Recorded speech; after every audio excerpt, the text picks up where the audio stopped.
Well, here I am on my own, literally. John has to work and he said it's too cold after last week, and there's no one else here. And where am I? I'm at a hip camp actually.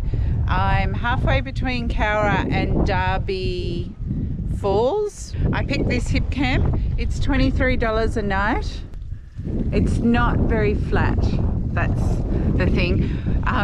And why did I pick it? Well, because I like the instructions. It said when you come to the Pink Flamingo letterbox, turn into the driveway, then drive past the 2 silos, park your car and van, and then walk through it and find where you want to park. Well, when you follow those instructions, you're going up there to camp, which way out, like the gate is actually quite narrow and not for me. But saying that, I had the choice. I could park on this bit, which is their general yard, which I thought was easier, or I could park in there, which actually has horses as well. It's got a cute little toilet over there I haven't been in, but I think it'll be just beautiful and just perfect, and substantially cheaper than some of the other accommodation that I looked at in Cowra.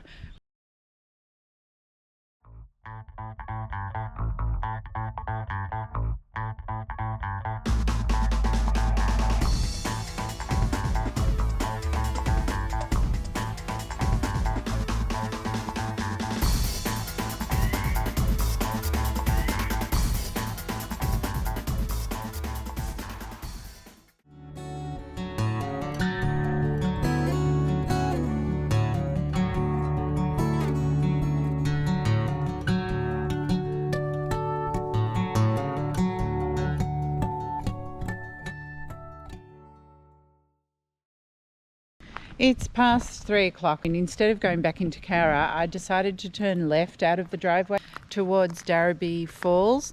And then there was a sign to a dam. I can't remember the name of the dam, but I'll certainly find it. And I've just pulled up at the first picnic area.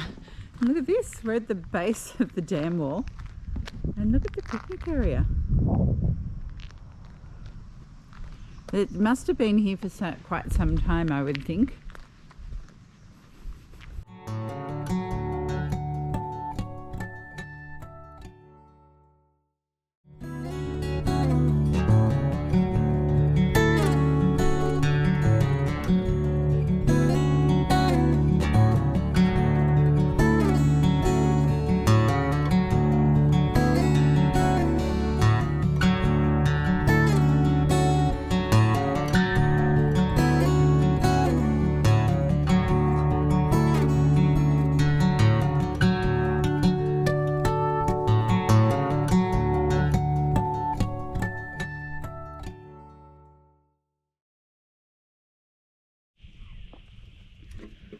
Well, this is it. I'm still the only one, and I will be the only one. But I'm sitting here beside the fire, nice and warm. It's not really that cold. Watching the sheep. The horse have come to say hello.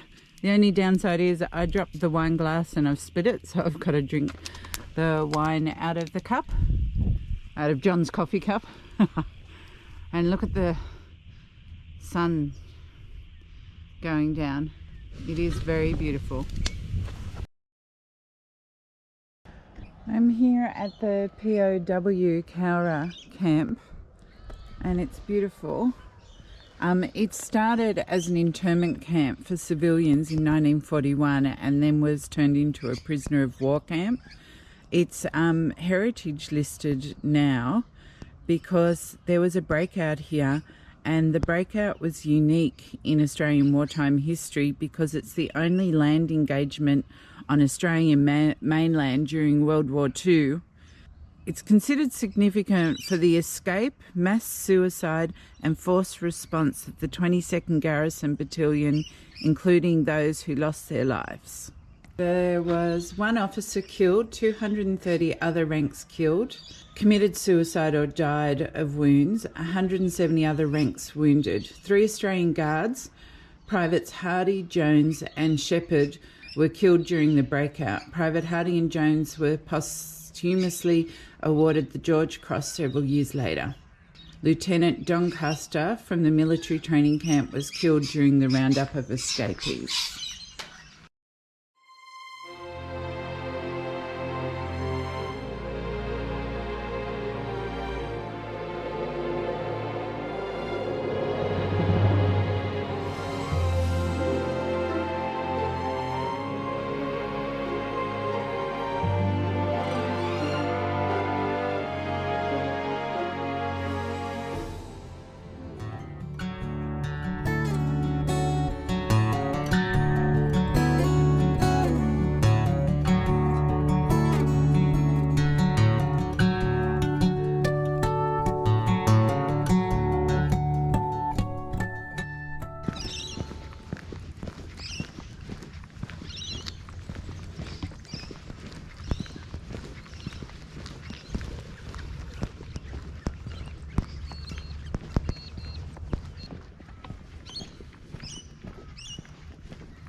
After being at the POW camp, I just felt compelled to come to the war cemetery. It contains 27 war graves from the Second World War, comprising of 26 Australian soldiers and 1 member of the Royal Air Force, 5 Australian Army casualties of the Second World War and 1 from the First World War are buried in the Cowra General Cemetery.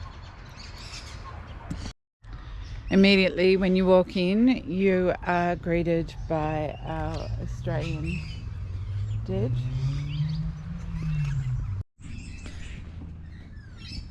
This one, Private French, was only 17 years old. At such a young age. A beautiful entrance. There's no mistaking where you're coming into.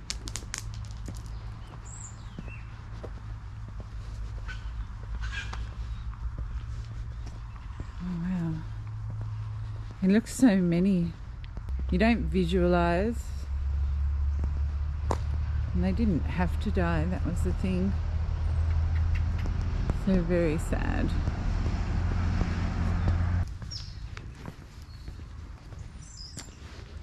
Well, I don't know if that's supposed to be there, but it's quite appropriate. Well, I'm a bit surprised at their ages. Like that one's 76, or he was 76, and 26, 55, 52, 67. Wow. That's amazing, 67 and you're still fighting for your country at war. If you want a really good telling of the story of the Cowra outbreak and stuff, then coming to the information centre is fantastic.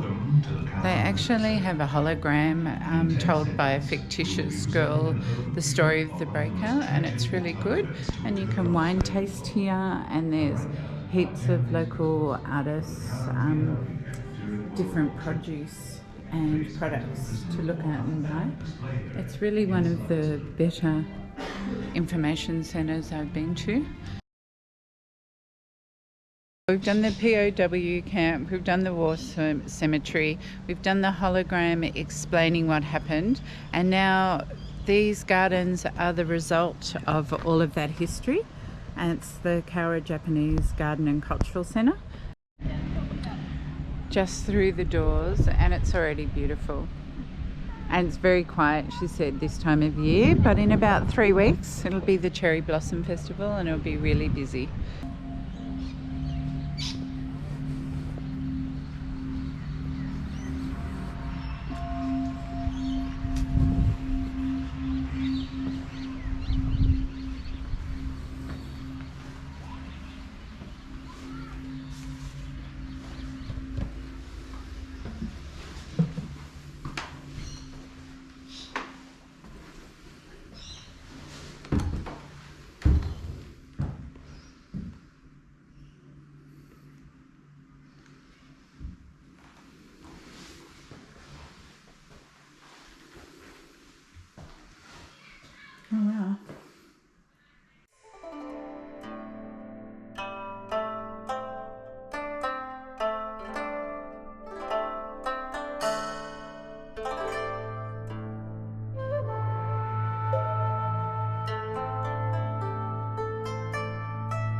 When you come out of the Japanese gardens, there's a big adventure playground over there behind those bushes on the same driveway.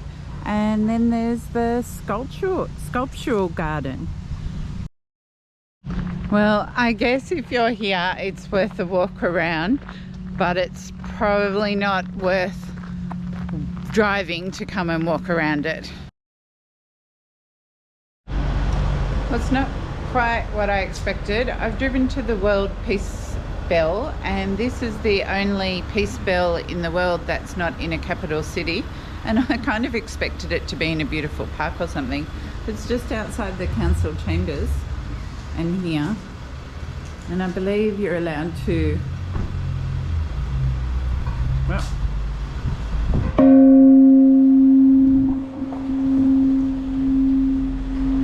there you go.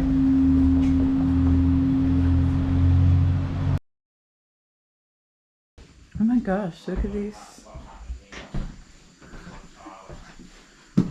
That must be first class, I'm thinking. This is the entry to the museum. How cool is this? Oh, this would be economy, where I'd be stuck normally. I just ran into one of the managers, and he said that they had just done up and got working a little locomotive, a little green one around the corner that I could have a look at. Look what he means by little. It's huge. I mean, really huge.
I'm just walking around the farm because the weather's so nice and I want to be out. And look who I find sitting up there. Some sort of little hawk or something. Just gorgeous. It's been there for quite a while. And there's so many birds around. And it's just nice in the sun right now. It's actually warmer than Canberra, well and truly. Anyway, I'm waiting for him to take off, but he's been there quite a while already.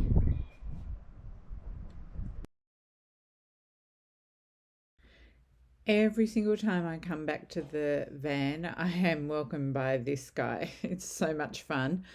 But that's it for this week. I'll see you on the other side.